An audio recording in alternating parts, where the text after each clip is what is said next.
The explosion shook the ground under Jake Martinez's boots. He pressed his back against the broken wall and waited for the dust to settle.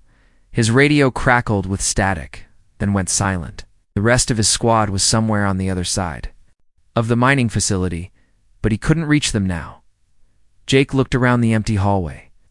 The lights flickered on and off, casting strange shadows on the walls. This place had been abandoned for months, ever since the war started. Before that, it was a research station where humans and aliens worked together. Now it was just another battlefield on the moon of Kepler. -44 to B. He checked his weapon and moved forward carefully. The building was old and falling apart. Had huge holes blown through them. Others were covered in scorch marks from laser fire. Jake had been fighting the Zephyrians for 3 years now, but he still didn't like being alone in places like this. A sound made him stop.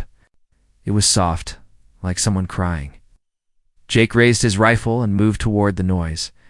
It came from behind a door marked with symbols he couldn't read. The door was half open, hanging crooked on its hinges. Jake pushed the door open slowly. The room beyond was dark, except for a few emergency lights. It looked like it used to be some kind of laboratory. Tables and chairs were scattered everywhere. Broken glass covered the floor. And in the corner, huddled behind an overturned desk, was a Zephyrian. But this wasn't like any Zephyrian Jake had seen before. The ones he fought were tall and strong, with dark blue skin and fierce yellow eyes. They wore heavy armor and carried weapons that could cut through steel. This one was different. She was small, maybe the size of a human teenager. Her skin was pale blue, almost white in some places.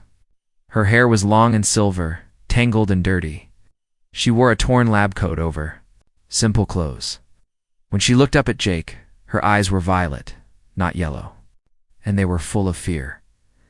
Jake kept his rifle pointed at her, but something felt wrong about the whole situation. This alien girl didn't look like a soldier. She looked like a scientist, or maybe a student, and she was clearly hurt, or purple. Blood stained her clothes in several places. The girl tried to crawl further into the corner. When she saw Jake, she made a sound that might have been words, but Jake couldn't understand them. She held up her hands, showing him that she wasn't armed. Her hands were shaking. Jake's training told him what to do: capture the alien for questioning or eliminate a potential threat. But as he looked at the scared girl in the corner, he couldn't bring himself to follow those orders. She was obviously no threat to anyone. She was just trying to survive. He slowly lowered his rifle. The girl watched him with wide eyes, still pressed against the wall. Jake held up his own hands to show he wasn't going to hurt her. Then he pointed to himself and said, "Jake." The girl stared at him for a long moment. Then she pointed to herself and said something in her own language. It sounded like Lyra, but Jake wasn't sure. "Lyra?" he asked. She nodded quickly, then winced, as if the movement hurt her. Jake could see that she was in bad shape. The wounds on her arms and legs needed attention, and she looked like she hadn't eaten in days. Jake set his rifle down and took off his backpack. He pulled out his medical kit and some water. The girl watched him nervously as he approached her slowly. When he got close, he could see that her injuries were infected. Without treatment, she would probably die. He pointed to her wounds and then to his medical supplies. "Help," he said simply. "Help you." Lyra didn't seem to understand the words, but she seemed to understand what he meant. She nodded hesitantly and let him come closer. Jake had been trained as a field medic before the war. He knew how to treat human injuries, but he wasn't sure if the same methods would work on a Zephyrian. He started with the basics, cleaning the wounds with antiseptic and bandaging them carefully as he worked. Jake noticed other things about Lyra. She was obviously intelligent, and he showed her the medical supplies. She seemed to understand what each one was for. She even helped him by holding bandages and pointing to injuries he might have missed. She also seemed to know some English. When Jake said water, she repeated the word back to him. When he said bandage, she nodded and said something that sounded similar in her own language. Jake realized that this facility must have been one of the joint research stations he'd heard about. Before the war, humans and Zephyrians had worked together on various projects. Scientists from both species had lived and worked in places like this for years. Lyra must have been one of them. That would explain why she was so different from the Zephyrian soldiers Jake had fought. She wasn't a warrior. She was a researcher who had been trapped here when the war started. Her own people had probably evacuated and left her behind. As Jake finished treating her wounds, he looked around the ruined laboratory. There were pictures on the walls showing humans and Zephyrians working together. Some of the equipment looked like it was designed for studying biology or genetics. This had been a place of learning and cooperation, not war. Now, it was just another casualty of the conflict that had torn the galaxy apart. And Lyra was another casualty, abandoned by her own people and left to die alone in the ruins of what used to be her home. Jake made a decision that would change both their lives. He wasn't going to let this alien girl die. He wasn't going to turn her over to his superiors for interrogation. He was going to protect her, even if it meant going against everything he'd been taught about the enemy. He didn't know it yet, but that decision would eventually change the course of the entire war. Jake shared his food with Lyra that first night. She ate slowly, like she hadn't had a real meal in weeks. The protein bars from his pack weren't much, but they were better than nothing. She made a face at the taste, but ate everything he gave her. They stayed in the laboratory because it was the safest place Jake could find. The room had only one entrance, and he could see anyone coming from a long way off. He set up a small camp in the corner, using his sleeping bag and some old lab equipment to make a comfortable spot for both of them. Lyra was still scared of him. Every time he moved too quickly or made a sudden noise, she would jump and look, ready to run, but she was also curious. When Jake cleaned his rifle, she watched him carefully. When he checked his radio, she pointed at it and made questioning sounds. On the second day, Jake discovered that Lyra could speak some English. It happened when he was trying to show her how to use the water purification tablets. He dropped one in his canteen and said, "Clean water." Lyra watched the tablet dissolve, then pointed at it and said, "Purify water." "Yes." Jake stared at her. "You speak English?" Lyra nodded, but held up her hand with just her thumb and finger close together. "A little bit," she said slowly. "I learned, before war. Work with humans here. This changed everything. Now they could actually talk to each other, even if it was difficult." Jake learned that Lyra had been a researcher at this facility for 2 years before the fighting started. She studied how different species could live and work together. When the evacuation order came, she had been in the deep labs and missed the transport ships. "My people leave me," she said quietly. "Think I'm dead already." Jake felt angry when he heard this. "That's not right. You don't leave people behind." Lyra looked surprised. "But I am not your people. I am enemy." "You're not my enemy," Jake said firmly. "You're just a person who needs help." Over the next few days, they learned more about each other. Jake told Lyra about his life on Earth, about his family and his home in Texas. He showed her pictures on his phone of his parents and his younger sister. Lyra studied the images carefully, asking questions about human families and customs. Lyra told Jake about Zephyr Prime, her homeworld. She described cities that floated in the clouds and forests where the trees grew in perfect spirals. She talked about her work studying genetics and her dream of finding ways for different species to understand each other better. "War is wrong," she said one evening as they shared Jake's dinner. "Zephyrians and humans, we are not so different. We both want to live, to learn, to be happy." Jake agreed, but he also worried. Every day they stayed here, the danger grew. Both armies sent patrols through this area regularly. If they were discovered, Jake would be shot for treason, and Lyra would be killed as an enemy alien. The bigger problem was Lyra's health. Even with Jake's medical care, she was getting weaker. Her skin was losing its color, and she slept more each day. When Jake asked her about it, she explained that Zephyrians needed certain minerals that only existed on their home world. "Like vitamins for humans," she said. "But more important, without them, we... we fade away." Jake's combat rations were keeping her alive, but they couldn't provide what she really needed. He searched the facility for anything that might help, but most of the lab equipment was broken or destroyed. On the 5th day, Jake found something useful. In one of the storage rooms, he discovered a computer terminal that still worked. When he turned it on, The screen showed a map of the facility and information about the research that had been done there. Lyra got excited when she saw the computer. She pushed buttons and read the information quickly. "This is good," she said. "This computer has translation program. We can talk better now." She was right. The translation program made communication much easier. Jake could type in English and the computer would translate it into Zephyrian text. Lyra could do the same. In reverse, it wasn't perfect, but it was much better than struggling with broken English. Using the computer, Lyra was able to explain more about her situation. She told Jake that the facility had a small medical lab where they kept samples of different minerals and compounds. If they could find it, there might be something there that could help her. They spent the next day searching the facility. Most of the rooms were empty or destroyed, but finally they found the medical lab. It was in the basement, behind a heavy door that had protected it from most of the damage. Inside, they found shelves full of labeled containers. Lyra read the labels carefully, her excitement growing. "Here," she said, pointing to several containers. "These have what I need." Jake helped her mix the minerals with water to create a drink that looked like liquid metal. Lyra drank it quickly, making the same face she made when eating his protein bars. But almost immediately, her color started to improve. "Thank you," she said to Jake. "You saved my life." Jake felt good about helping her, but he also knew their situation was getting more dangerous. The computer had shown him patrol schedules and security reports. Both armies were increasing their searches of this area.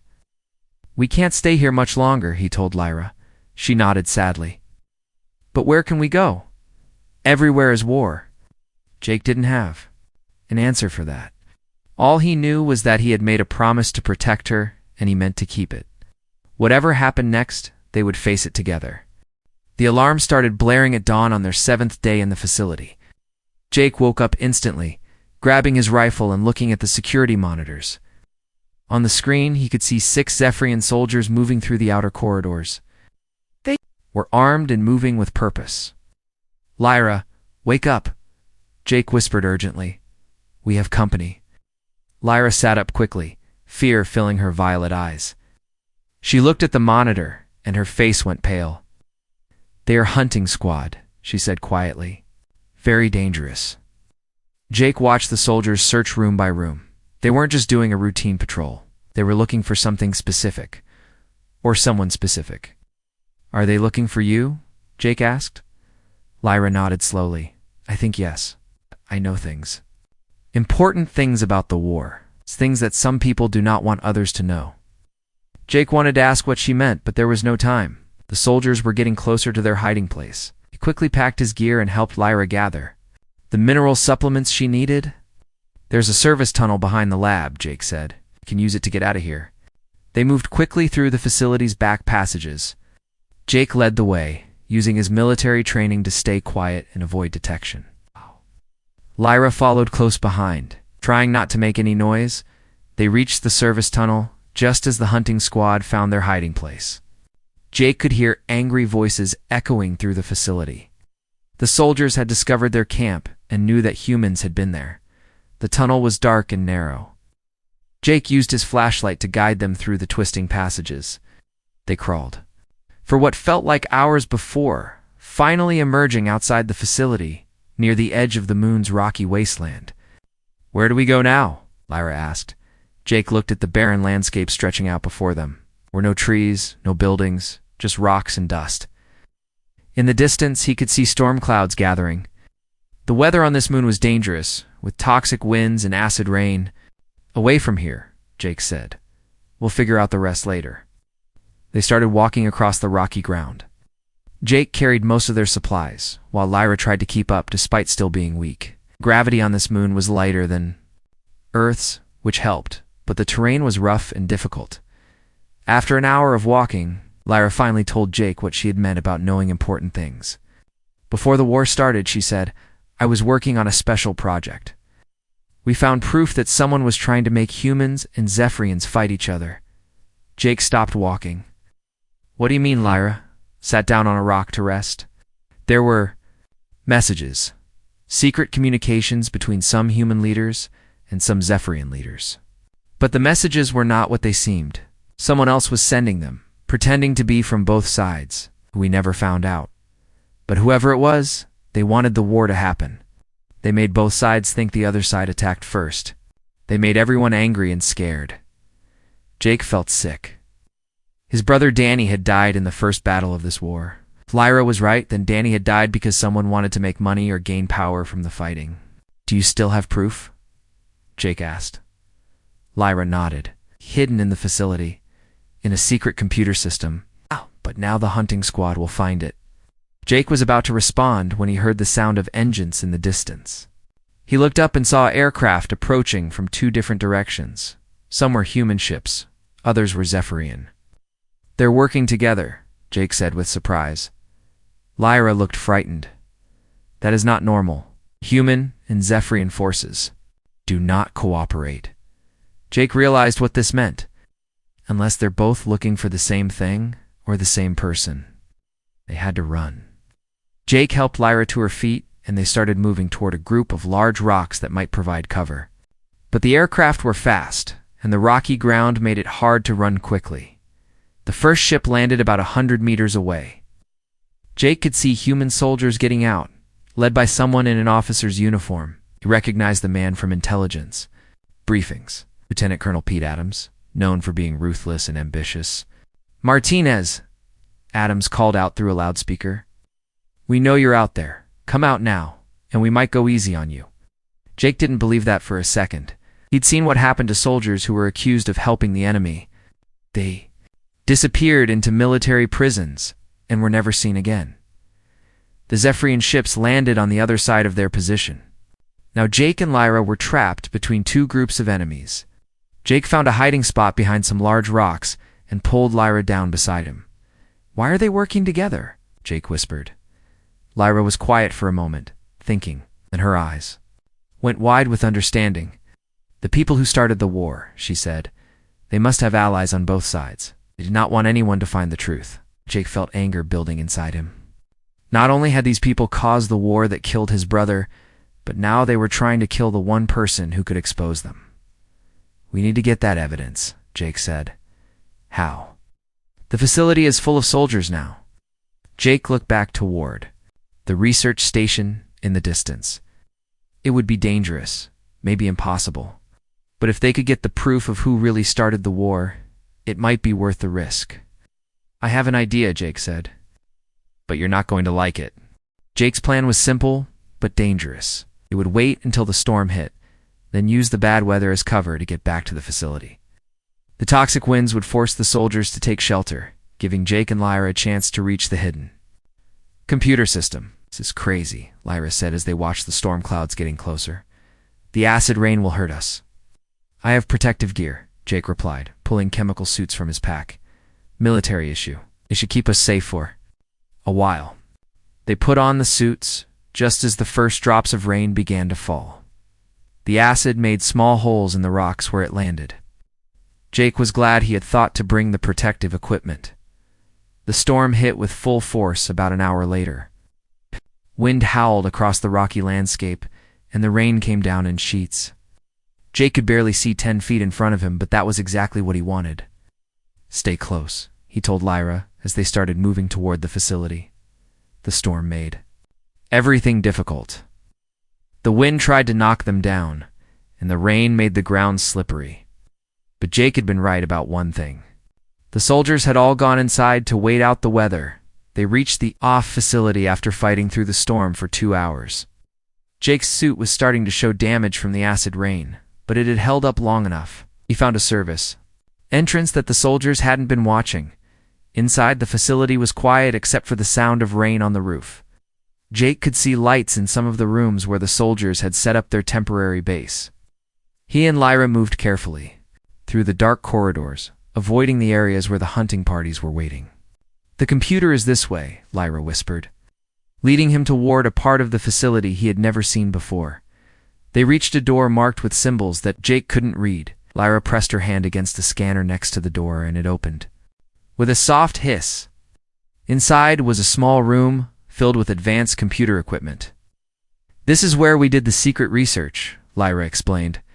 "The computer system here is separate from the main network. That is why the soldiers have not found it yet." Lyra sat down at the main terminal and began typing quickly. Data flowed across the screen in both human and Zephyrian languages. Jake watched as she accessed files and databases that he didn't understand. Here, she said after several minutes, this is the proof. Jake looked at the screen. Even with the translation program, the information was complex, but he could see enough to understand what Lyra had discovered. There were financial records showing money transfers between unknown accounts and military contractors. There were fake communications designed to make each side think the other was planning attacks. There were even records of weapons being sold to both armies by the same companies. This is huge, Jake said quietly. This proves the whole war was planned. Lyra agreed. But look at this. She pointed to a list of names on the screen. These are the people involved. Some of them are high-ranking officers in both armies. Jake recognized several names from the human side. Colonel Adams was there, along with other officers he had served under. On the Zephyrian side, there were names he didn't know, but Lyra seemed to recognize them. Commander Victor, she said, pointing to one name. He led the attack on your colony ship 3 years ago. The attack that started the war. Jake felt cold. That attack had killed thousands of people, including his brother Danny, and now he was learning that it had been planned by people who were supposed to protect humanity. We need to copy this data, Jake said. Get it to people who can do something about it. Lyra nodded and began downloading the files to a portable storage device.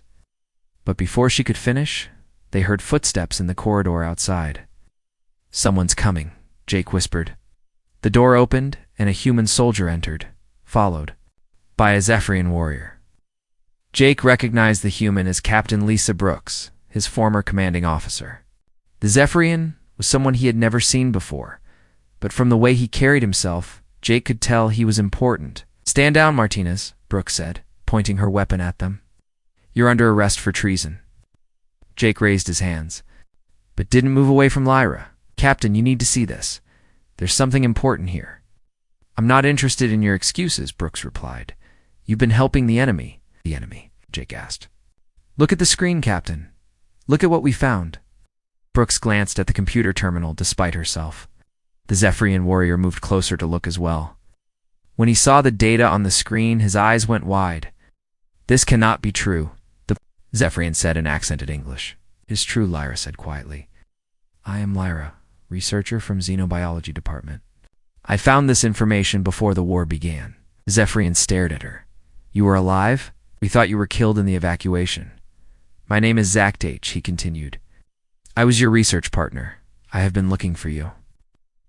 See the surprise and confusion on Brooks' face? She had expected to find a human traitor and an enemy alien. Instead, she had found 2 researchers who had discovered evidence of a massive conspiracy. Show me, Brooks said, lowering her weapon. Slightly, Lyra began explaining the data to both Brooks and Zach H. As they listened, Jake could see their expressions changing from suspicion to shock to anger. If this is true, Brooks said finally, then we've been fighting the wrong war. It is true, Zach H. confirmed. I suspected something was wrong when certain orders came from high command, orders that made no military sense. Jake looked at the 3 people around him, a human captain, a Zephyrian commander, and an alien scientist. A few days ago, they would have been trying to kill each other. Now they were working together to uncover the truth. What do we do now? Jake asked. Brooks and Zach looked at each other, then at the computer screen, showing the evidence of the conspiracy that had started the war between their peoples. Brooks said, We find a way to stop this war before it destroys both our species. Getting to the communication tower would not be easy. It was located on the highest point of the moon, surrounded by military defenses from both armies. But it was the only way to broadcast the evidence to the fleets. Orbiting above, Brooks and Zach H. worked together to plan their route. They would have to move through enemy positions without being detected, then somehow take control of the tower long enough to send the data. The storm is ending, Zach observed, looking out the window. We must move soon, before the patrols start again. Jake helped Lyra pack the portable storage device with all the evidence. She was still weak, but the minerals she had found were helping her recover. More importantly, she was determined to see this through. "My people need to know the truth," she said, "and so do yours."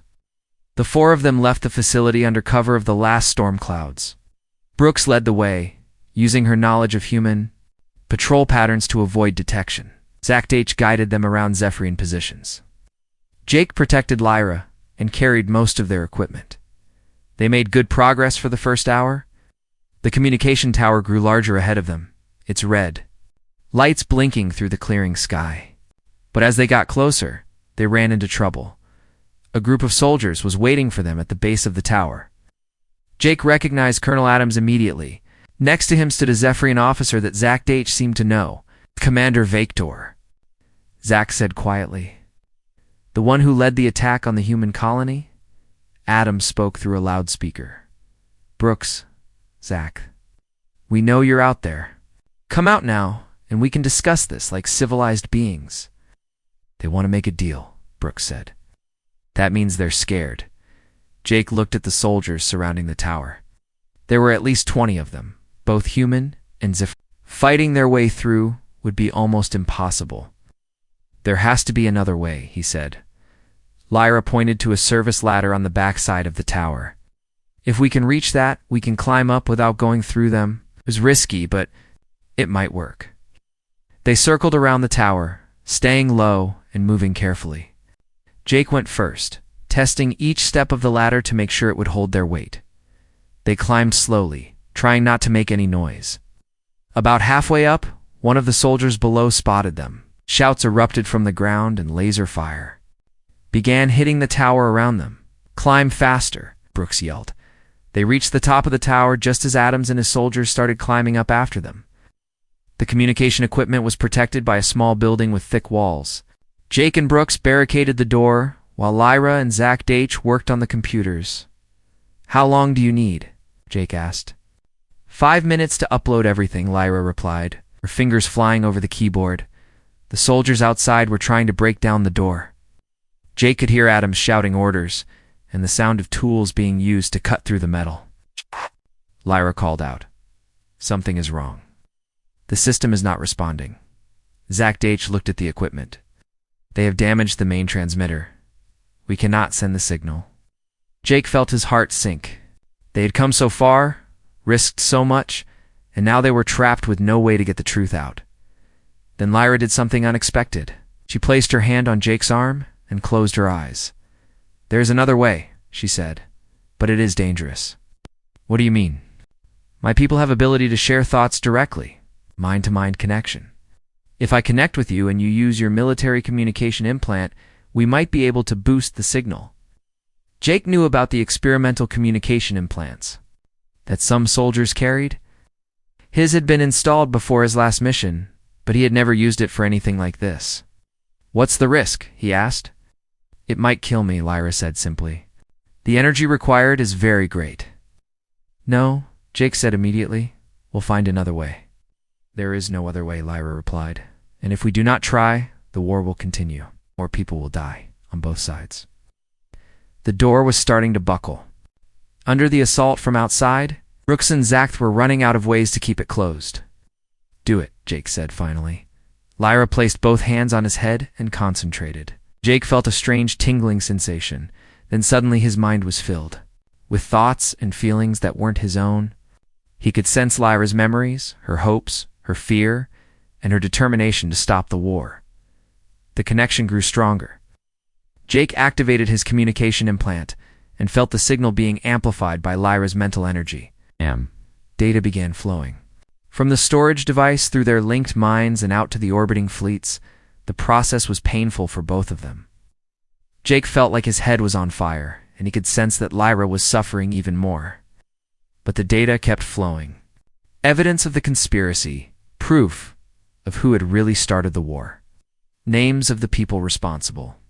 When it was finished, Lyra collapsed. Jake caught her as she fell and realized that something had changed. Could still feel her thoughts, faintly like a whisper in his mind. The connection they had made was permanent. Outside, the shouting had stopped. Jake looked through the window and saw soldiers from both armies reading messages on their communication devices. The truth was spreading through both fleets faster than anyone could stop it. Adams and Vector were arguing with their own soldiers, who were refusing to follow orders. Some of the troops were already laying down their weapons. "It's working," Brooks said with amazement. "The war is stopping." Jake looked down at Lyra, who was unconscious but still breathing. Through their new connection, he could feel that she would survive. And he could sense something else. Hope. The war between humans and Zephyrians was ending, not with victory for either side, but with the truth. And it had all started because one human soldier had chosen to save one alien girl. Rather than treat her as an enemy, Jake held Lyra close and watched through the window as soldiers from both armies began working together to arrest the conspirators, who had caused so much death and suffering. The future would bring new challenges. But for the first time in years, it also brought hope for peace.